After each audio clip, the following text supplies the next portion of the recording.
Olá, meu irmão, olá, minha irmã, sejam todos muito bem-vindos a mais um culto da Primeira Igreja Batista do Rio de Janeiro.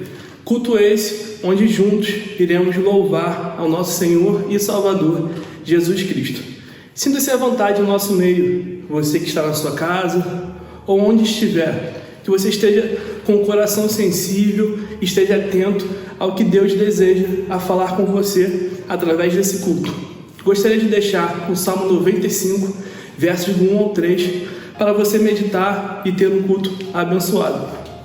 Diz assim a palavra do Senhor: Vinde, cantemos ao Senhor com alegria, cantemos com júbilo a rocha da nossa salvação. Apresentemo-nos diante dele com ações de graças e celebremos com cânticos de louvor, porque o Senhor é o Deus soberano, o grande Rei acima de todos. Então que juntos adoremos a esse grande Rei, ao Deus soberano, ao único digno de toda honra, glória e louvor. Um bom culto, que o Senhor nos abençoe. Este é o nosso momento de confissão, quando nos apresentamos ao Pai e reservamos esta parte do culto para clamarmos a Ele por perdão e misericórdia em virtude de faltas de erros cometidos.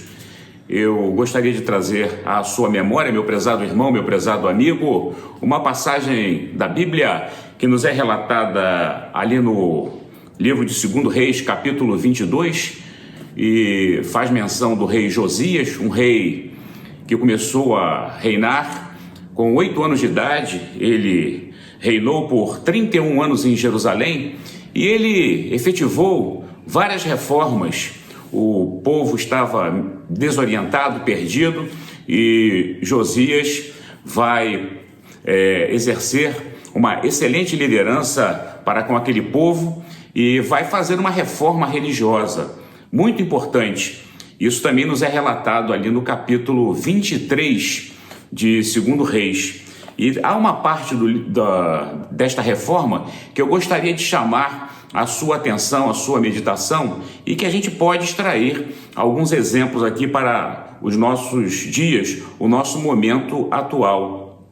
E diz assim, a partir de Josias, capítulo 23, versículo 4: Em seguida o rei deu ordens ao sumo sacerdote Ilquias, aos sacerdotes auxiliares e aos guardas das portas do templo, para que removessem do templo do Senhor todos os utensílios usados para o culto a Baal, a Azerá e a todos os astros do céu. Mandou queimar tudo fora de Jerusalém, nos terraços do vale de Cedron, e levou as cinzas para Betel. Eliminou os sacerdotes idólatras nomeados por reis anteriores de Judá, pois haviam oferecido sacrifícios nos santuários idólatras em todo o território de Judá e nos arredores de Jerusalém.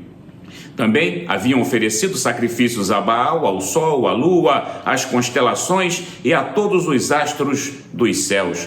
Por último, versículo 6, removeu do templo do Senhor o poste de Azerá e o levou para fora de Jerusalém, para o vale de Cedron, onde o queimou. Depois moeu as cinzas do poste e lançou o pó sobre os túmulos do povo. Nós, muitas das vezes, precisamos eliminar muitas coisas em nossas vidas que estão nos prejudicando, que estão impedindo a nossa comunhão com Deus. Você já parou para pensar nisso? Que você precisa, muitas das vezes, fazer uma reforma espiritual na sua vida, jogar fora tudo aquilo que não presta? E esta é a situação em que muitas pessoas se encontram hoje. Estão impedidas de manter uma comunhão com o Pai, porque estão repletas de ídolos, estão dominadas por outras situações na vida e não querem jogar fora tudo aquilo que prejudica uma comunhão perfeita com o Pai.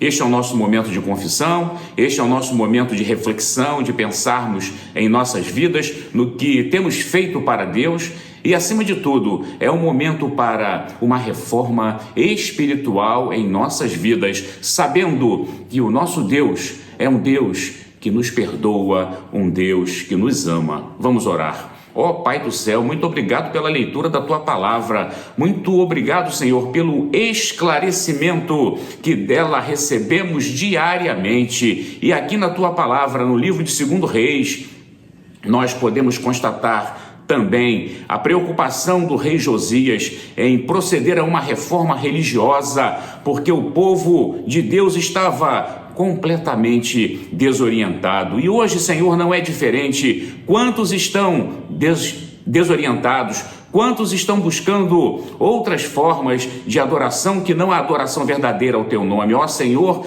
nós sabemos que Tu és um Deus que nos ama, Tu és um Deus de perdão, Tu és um Deus que aceita, Senhor, o nosso arrependimento, mas nós sabemos, ó Pai, que para tanto nós precisamos jogar fora tudo aquilo que prejudica a nossa comunhão contigo. Ó Senhor, dá que possamos ter a coragem, termos a humildade de reconhecer que somos imperfeitos e falhos e que necessitamos de uma reforma espiritual em nossas vidas, para aí sim oferecermos um culto que somente a Ti é devido. Muito obrigado por esse momento, Senhor, de confissão. Perdoa os nossos pecados. Nós oramos em nome de Jesus. Amém.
Yeah.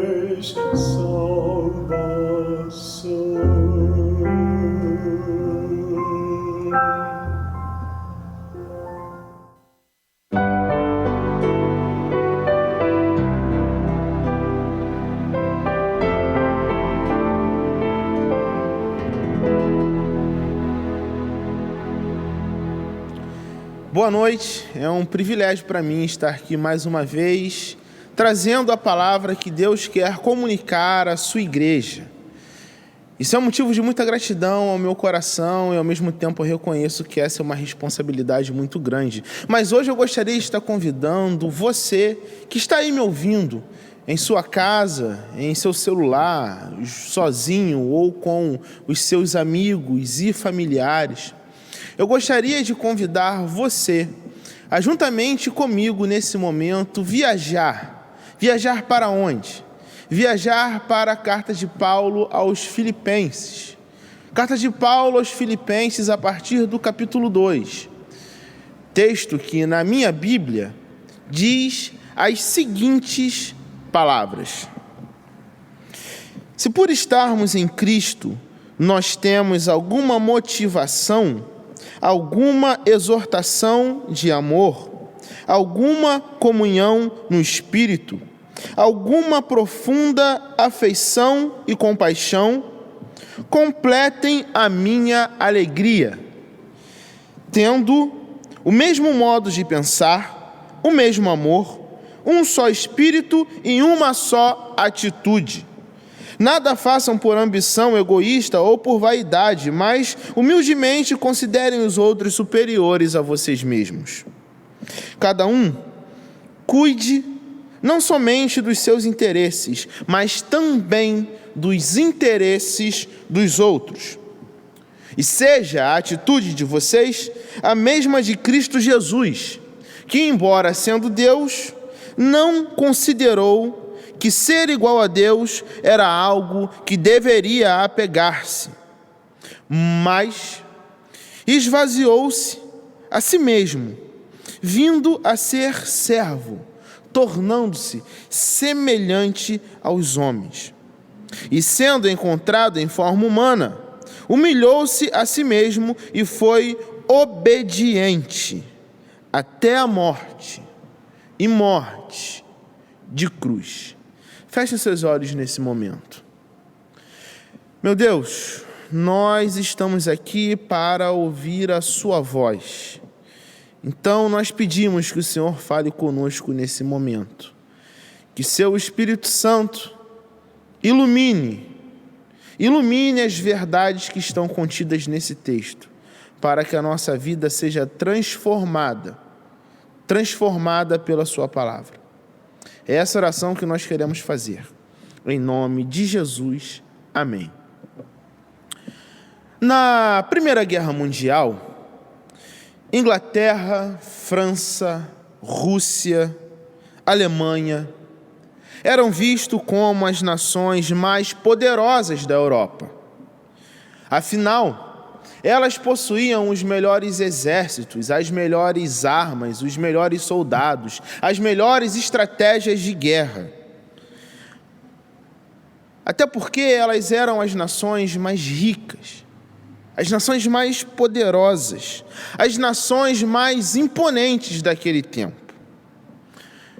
Contudo, no meio da Primeira Guerra Mundial, no calor deste conflito, a Rússia surpreendeu o mundo inteiro, anunciando a sua saída deste confronto.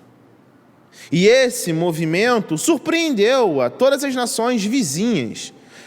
Todos os estados naquele momento que estavam envolvidos neste conflito se perguntaram: como um país dono de um território tão gigante pode abandonar uma batalha com tantos interesses em jogo? E essa era a pergunta que todos faziam naquele momento. No entanto, aos poucos, todos foram descobrindo que a Rússia havia saído da guerra para resolver uma série de conflitos internos. Aos olhos dos outros, esse Estado passava uma imagem de poder e força, mas internamente vivenciava uma séria crise social. O seu povo estava desfragmentado. Cada um vivia dando conta de si. Existia pluralidade, mas não existia unidade. Existia desfragmentação. E é por isso que muitos russos, pessoas comuns, pessoas que compravam pão na padaria, pessoas que davam carona para suas esposas, pessoas que levavam seus filhos para a escola, começaram a pressionar o governo russo para que ele se retirasse dessa guerra e começasse assim a cuidar dos seus próprios problemas. Afinal de contas, todos nós sabemos que um país que não é capaz de preservar a sua unidade não é capaz também de lutar contra ninguém. Foi a partir desse momento que a Rússia passou a ser intitulada, passou a ser apelidada por todos os países do mundo. Foi a partir desse momento que a Rússia entrou para a história como o gigante dos pés de barro. Agora, se por um lado nós sabemos que a Rússia foi o gigante dos pés de barro do passado, um Estado que viveu de grandes imagens públicas, mas que possuía grandes ruínas em seu interior, nós sabemos que o tempo presente também nos coloca diante de diversos gigantes dos pés de barro. Quantos que estão aqui não conhecem gigantes de pés de barro?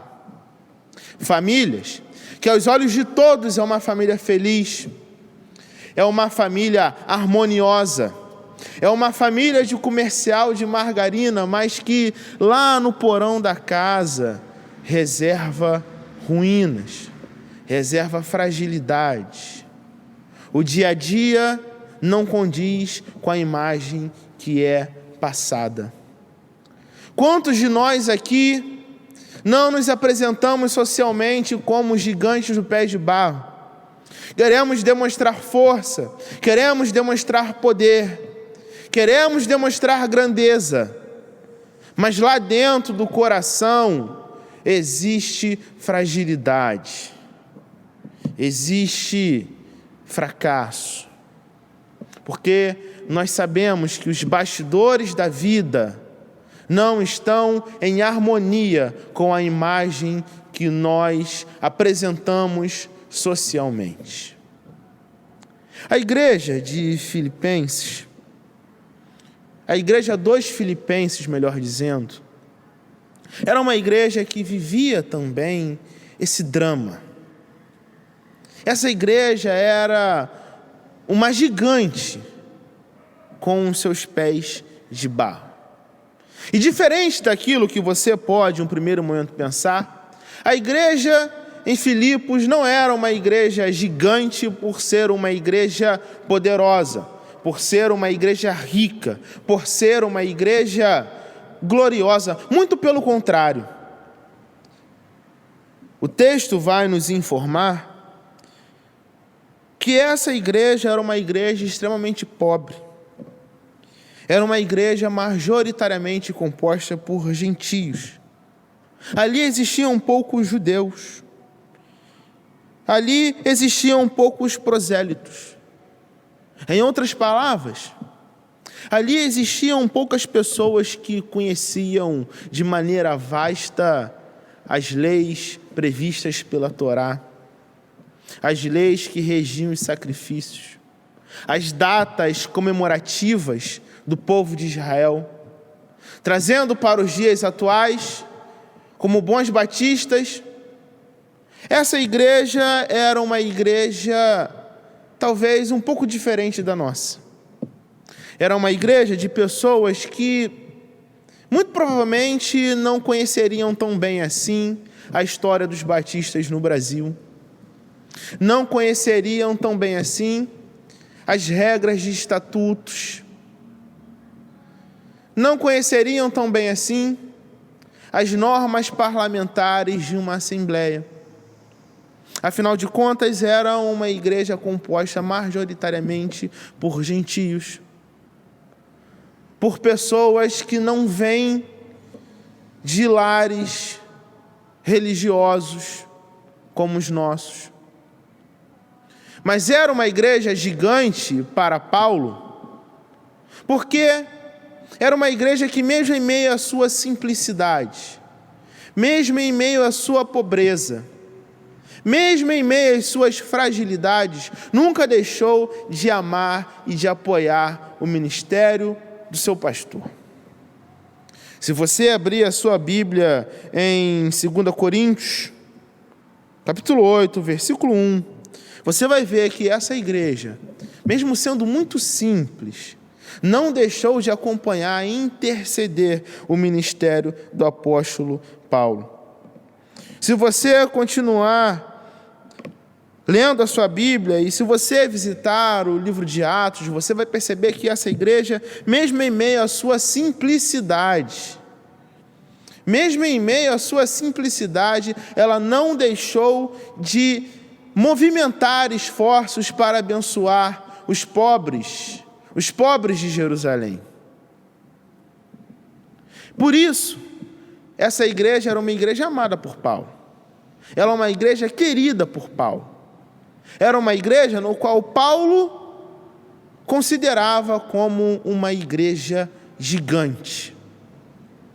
Mas aqui, na intimidade dessa relação entre a igreja e o seu pastor, Paulo revela, Paulo nos mostra, Paulo sinaliza que essa igreja, paradoxalmente gigante, era uma igreja que possuía também os seus pés de barro. Afinal de contas, essa igreja que era uma igreja missionária, que era uma igreja amorosa, que era uma igreja submissa ao seu pastor, estava enfrentando grandes, sérios, imensos problemas com relação à sua comunhão.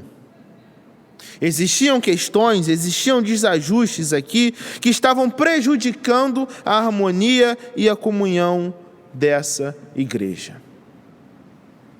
Os historiadores do Novo Testamento e os teólogos também, eles vão indicar que nessa igreja existiam duas famílias. A família de Evode e a família de Síntique. Duas mulheres dessa comunidade que estavam incendiando uma série de conflitos naquele lugar. Nós sabemos que não é fácil indicar quais eram os grandes motivos das brigas. Paulo não deixa isso claro. Mas o que nós podemos afirmar aqui é que a comunhão dessa igreja estava em perigo.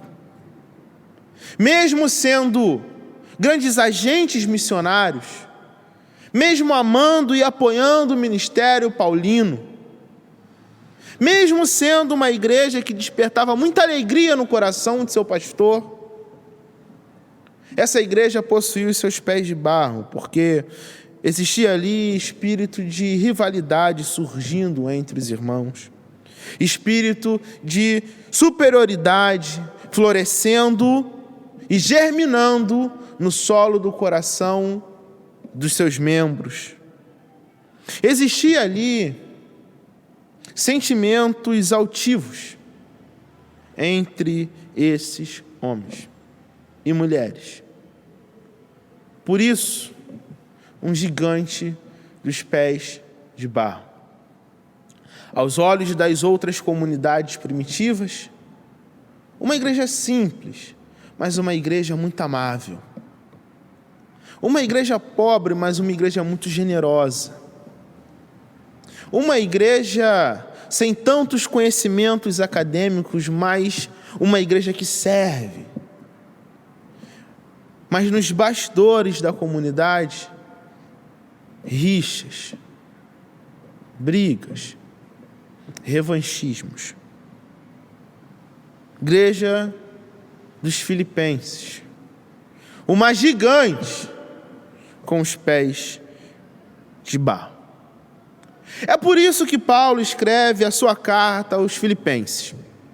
É por isso que Paulo se direciona a eles. E se você prestar bastante atenção no texto que lemos, nós vamos observar que Paulo inicia as suas palavras dizendo: se por estarmos em Cristo nós temos alguma motivação, alguma exortação de amor, alguma comunhão no Espírito, alguma profunda compaixão, completem a minha alegria. Paulo inicia o seu texto a partir da partícula se. Se no coração de vocês existem uma motivação, se no coração de vocês existe amor, se no coração de vocês existe espírito, se. Certamente Paulo aqui não está duvidando que eles têm o Espírito Santo. Não está duvidando que eles possuem amor. Não está duvidando que eles possuem uma motivação de ser igual a Cristo. O que Paulo está fazendo aqui é chamando esses homens na responsabilidade. O que Paulo está dizendo é o seguinte: vocês de fato têm um compromisso com Deus? Vocês de fato possuem relações com Deus? Vocês de fato amam a obra de Deus? Eu acredito que sim. E por acreditar que sim, vocês não podem se esquecer daquilo que Deus está fazendo conosco. Paulo está chamando esses homens às suas responsabilidades. Paulo está olhando para eles e os lembrando que se de fato eles acreditam em Deus e amam a Deus, eles não podem viver de qualquer maneira. Se de fato eles um dia se declararam a Jesus, aceitaram a Jesus, eles não podem permanecer vivendo como aqueles que são alienados de Deus, como aqueles que não conhecem a Deus, como aqueles que não têm contatos e relações de intimidades com Deus. Existe um filósofo, também um clássico da literatura russa, chamado Dostoiévski, que certo dia disse que o grande mistério da humanidade um dia seria responder se de fato, para eles, Deus existe ou não. Porque esse filósofo vai completar, vai dizendo, porque se Deus de fato é uma realidade para as nossas vidas, se Deus de fato é alguém presente nas nossas vidas, nós não podemos viver de qualquer maneira. Existe um jeito certo de viver. E é isso que Paulo está fazendo com os seus irmãos. O que Paulo está fazendo aqui é olhar para ele dizendo: como vocês dizem que vocês amam a Deus, se vocês estão odiando os seus irmãos? Que amor é esse? Vocês não prestaram atenção na oração que Jesus nos ensinou? Quando ele diz para o Pai nos perdoar na medida em que nós perdoamos nossos devedores. Vocês não compreenderam que a maneira no qual nós nos relacionamos com o outro diz muito e está, de fato, condicionada com a maneira no qual nós nos relacionamos com Deus? Vocês não se deram conta ainda que a maneira no qual eu lido com o meu irmão, que eu falo com o meu irmão, que eu me relaciono com o meu irmão, que eu trato o meu irmão, sinaliza a relação que eu tenho com o meu Deus? Vocês ainda não se deram conta disso? Paulo aqui está olhando para eles e dizendo: eu amo vocês, eu tenho carinho por vocês, e eu tenho alegria ao olhar para os olhos de vocês. Mas a minha alegria ainda não é plena. A minha alegria precisa ser completa. E como que essa comunidade completaria a alegria no coração de seu pastor? É aqui que Paulo apresenta dois grandes venenos que afetam a unidade da igreja. E é depois disso que Paulo também vai mostrar dois antídotos que freiam os efeitos deste veneno. Paulo vai dizer: para que a minha alegria seja completa, no versículo 3 e no versículo 4, ele vai dizer: para que a minha alegria seja completa, não façam nada por contenda. Paulo aqui ele está exortando a liderança dessa igreja. Paulo sabia que aqui dentro dessa comunidade existiam pessoas que disputavam espaços, que disputavam holofotes, que disputavam áreas de atuação dentro da igreja. E sabia que essas pessoas seriam capazes até de colocar suas forças, suas energias para criar contenda, para poluir a reputação do outro, para atrapalhar os caminhos do outro, para que o outro não ocupasse um lugar no qual esta mesma pessoa gostaria de ocupar. Paulo diz: meu coração se alegra ao olhar para os olhos de vocês, mas completem a minha alegria. Nada façam por contenda. Como é triste ver igrejas no qual, ao invés de militarem para a implantação do reino de Deus, militam contra outros irmãos. Militam internamente, querendo disputar com outros irmãos. Como é triste ver numa igreja que se desfragmenta, uma igreja que se corrói, uma igreja que afunda em sentimentos de rivalidade entre os irmãos. Paulo aqui, ele vai olhar para os filipenses e vai falar: nada façam por contenda, mas ele não para por aí.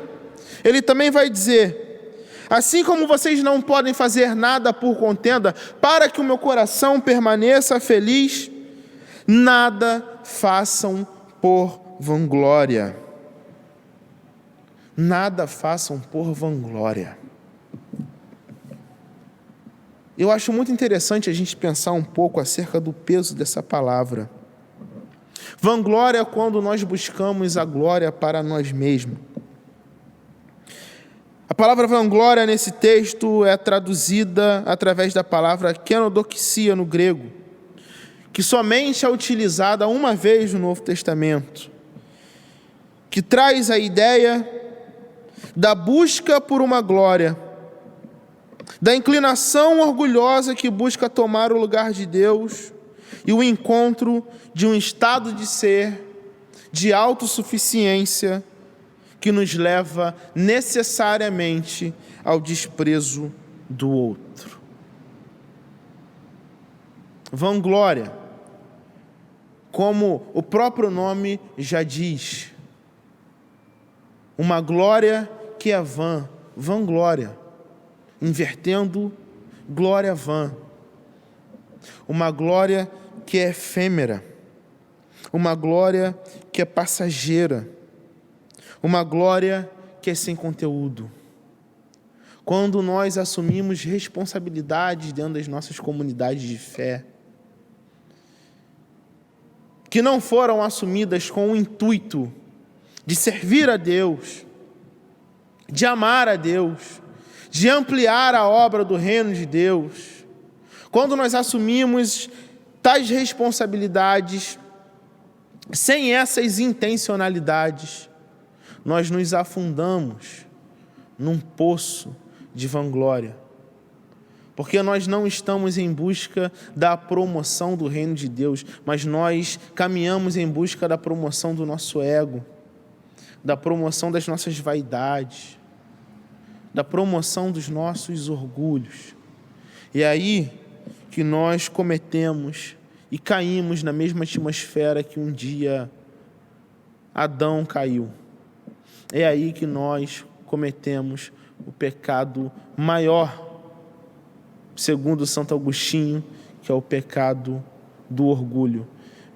Pecado que abriu as comportas para a entrada do mal no mundo, para a entrada de todos os outros pecados no mundo.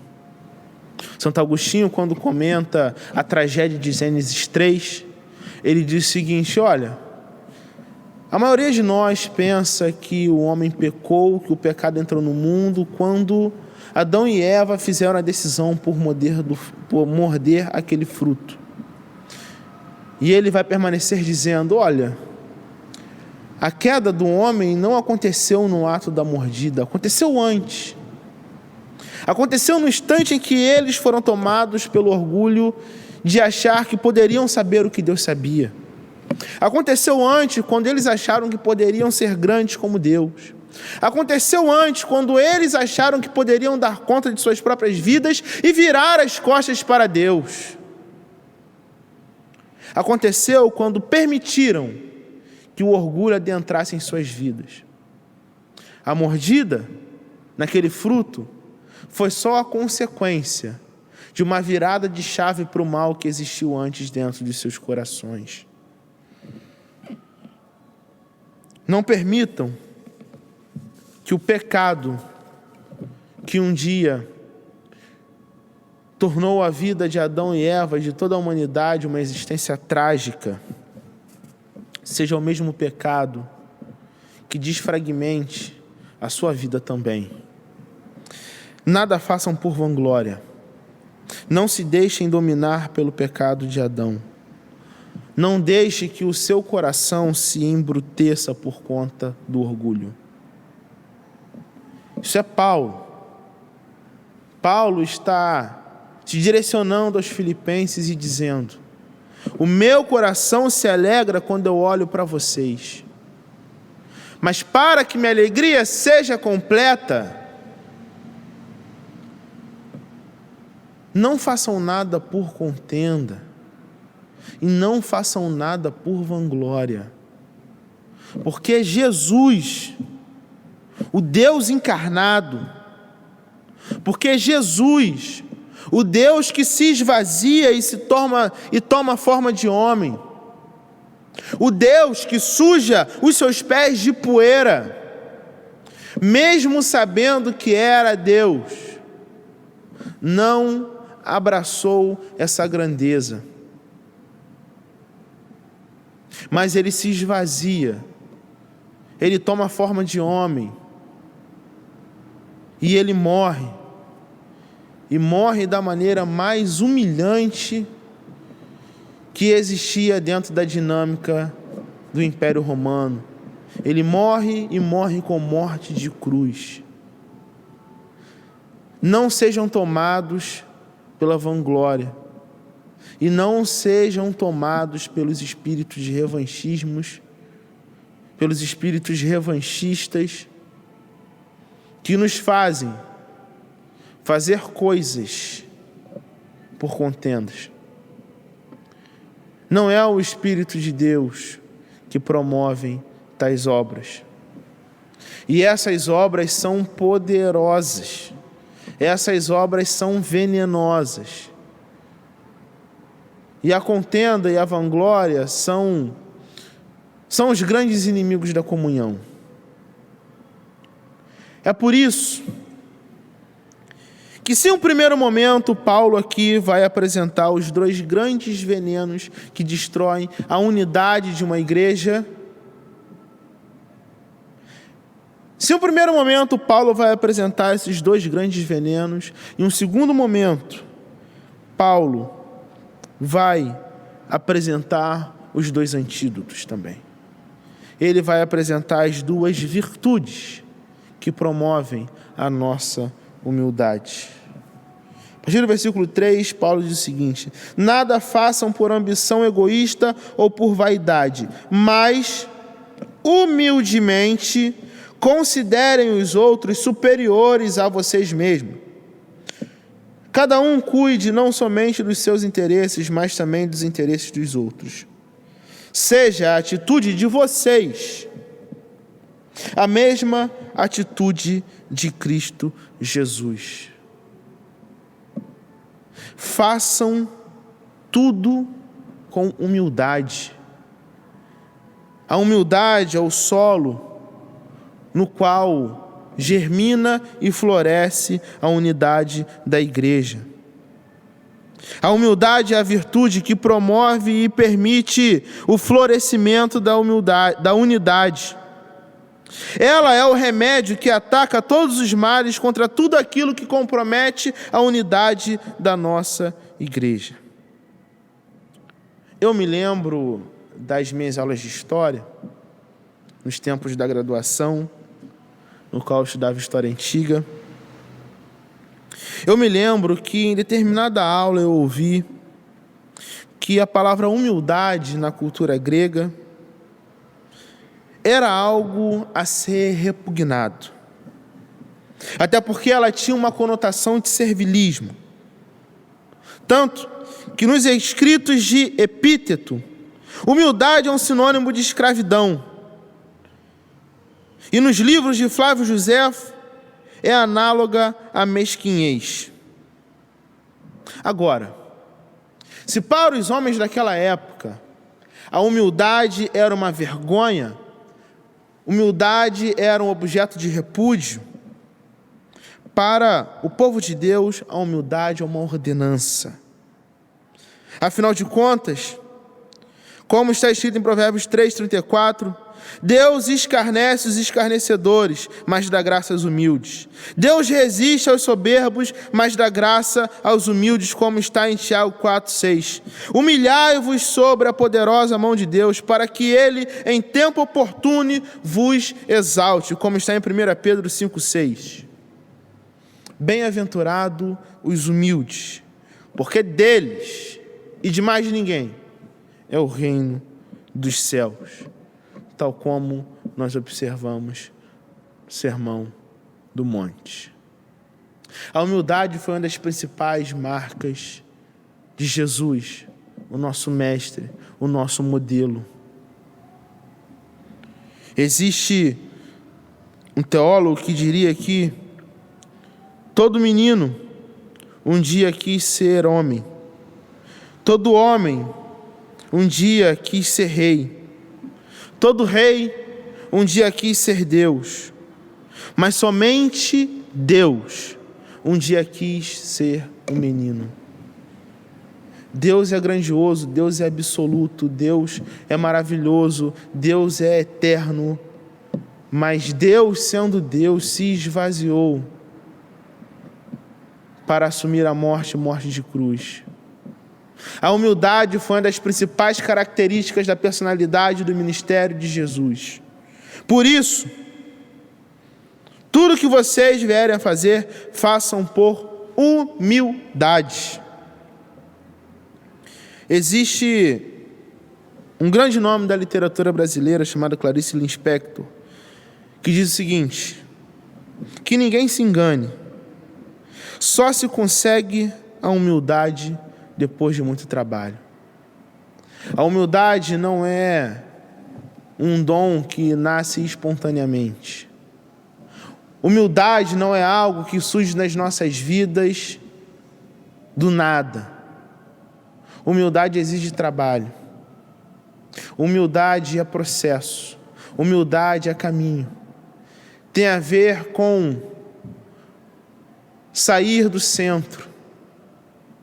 Tem a ver com a negação de si para ouvir o outro. Tem a ver com a consciência da possibilidade de eu estar errado e o outro estar certo. Tem a ver com a possibilidade das minhas vontades não serem realizadas para que as vontades do outro sejam realizadas. Tem a ver com a possibilidade do eu não ter razão. Humildade tem a ver com isso. Humildade tem a ver com a possibilidade do eu não ser o maior, do eu não ser o absoluto. Humildade tem a ver com isso. Humildade é um processo. Um processo que os discípulos de Jesus também precisaram enfrentar. Nos evangelhos existe um momento no qual os discípulos caminhavam e, enquanto caminhavam, conversavam entre si e discutiam um com o outro. Quem de nós é o maior? Não, eu sou o maior porque eu convivi mais perto de Jesus. Não, eu sou o maior porque eu fiz mais milagres ao lado, em nome de Jesus. Não, eu sou o maior porque eu ouvi da boca de Jesus que ele me amava. De repente aparece Jesus na cena e pergunta: o que vocês estão falando? O que vocês estão ouvindo da boca de vocês mesmos? Naquele momento, os discípulos se constrangem, eles não sabem muito bem o que dizer. E Jesus fala: vocês querem saber quem é o maior entre vocês? O maior de vocês é aquele que serve a todos. O maior de vocês é aquele que assume a responsabilidade de ser servo. O maior de vocês é aquele que assume a imagem de servo. O maior de vocês é aquele que permite que a humildade seja a competência que marque a identidade de vocês.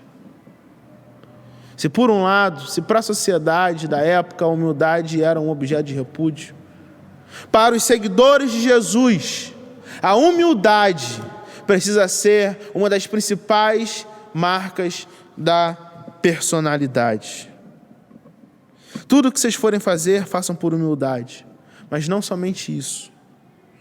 De tudo que vocês forem fazer, pense nos outros antes de si mesmo. E isso é muito simbólico. Porque Paulo fala que estava alegre, mas as condições que o rodeavam não expressavam tanta alegria assim. Paulo estava na prisão em Roma, aguardando o julgamento do imperador Nero. Muito provavelmente o medo da morte o visitava naquela cela. Angústias o visitava naquela cela. O medo fazia morada no seu coração. O desespero talvez tomava conta das suas emoções. Mas Paulo estava alegre. Paulo, enquanto falava com os filipenses, estava alegre. Estava tão alegre que a carta dos Filipenses é considerada por muitos teólogos como o livro da alegria. Porque a carta dos Filipenses é o texto no qual Paulo mais repete a palavra alegria. As condições eram desfavoráveis, mas o coração de Paulo estava alegre. Por quê? Porque Paulo não estava olhando para a sua condição, mas Paulo estava olhando para os filipenses, para a condição dos filipenses. Paulo estava alegre, porque ele estava considerando o outro, estava pensando no outro, antes de pensar em si mesmo. Infelizmente, quem olha a maioria das igrejas espalhadas Brasil afora, identificam pastores que não se falam, lideranças que rivalizam, ovelhas que são tomadas por revanchismos, e por isso, rapidamente se deparam com um imediato mau testemunho da nossa parte. Igrejas que servem como pedras de tropeço. Igrejas que estão fazendo um caminho diferente daquele caminho que Jesus um dia mostrou que era um caminho possível para nós. Igrejas que são profundamente diferentes das igrejas sonhadas e projetadas por Jesus. Porque foram envenenadas pelas contendas e envenenadas pela vanglória. Paulo aqui vai nos informar que existe um antídoto para a contenda e para a vanglória. E esses antídotos se chamam humildade. E ao lado da humildade, o pensamento no outro antes de si. Esse é um caminho transformador. Esse é o caminho que Jesus quer inaugurar na minha e na sua vida. Por isso, hoje eu oro. Hoje eu oro para que cada membro dessa igreja, cada membro que me escuta, e que não necessariamente é dessa igreja, mas caiu aqui nessa transmissão por querer ou sem querer. Hoje eu oro para que todos vocês que estão me ouvindo nesse momento permitam que a humildade floresça no coração de vocês. E façam a opção por viver esse processo que é dolorido, esse processo que é trabalhoso, mas esse processo que é milagroso. Porque ser humilde a ponto de servir o outro antes de si, a ponto de considerar o outro antes de si, a ponto de privilegiar o outro em detrimento de si, é um milagre na sociedade individualista. Mas é um milagre que floresce em meio ao amor. Você que é mãe, você que é pai, você que é avô, avó, filho, filha, você sabe que, movido pelo amor, você é capaz de pensar no outro antes de si mesmo, privilegiar o outro antes de si mesmo. Que hoje nasça um amor dentro do seu coração, a ponto de ressignificar as suas relações e permitir que você viva a verdadeira unidade, porque a verdadeira unidade floresce em meio à pluralidade. Que a vanglória e que as contendas não sejam mais as marcas da sua caminhada. Abra espaço para a humildade e para o pensamento do outro em detrimento de si mesmo. Amém.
es Señor Jehová, Dios poderoso.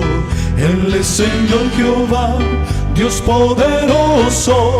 Señor y Adonai, la roca eterna. Y es gran Señor que te puede restaurar. Él es el gran yo soy, el Dios de Abraham. Señor Jehová Shalom, el Dios de paz yo soy, el Dios de Israel, Señor eterno.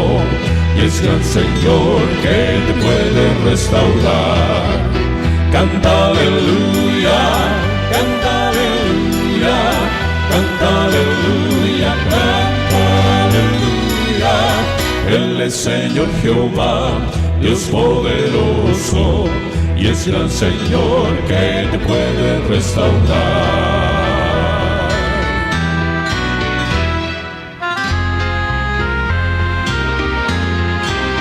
Él es gran proveedor, Jehová Jireh, es nuestro Salvador, nuestro Mesías, su Hijo Él envió y aquí testificó. Y es gran Señor que te puede restaurar. Canta aleluya, canta aleluya, canta aleluya, canta aleluya. Él es Señor Jehová, Dios poderoso. Y es gran Señor que te puede restaurar.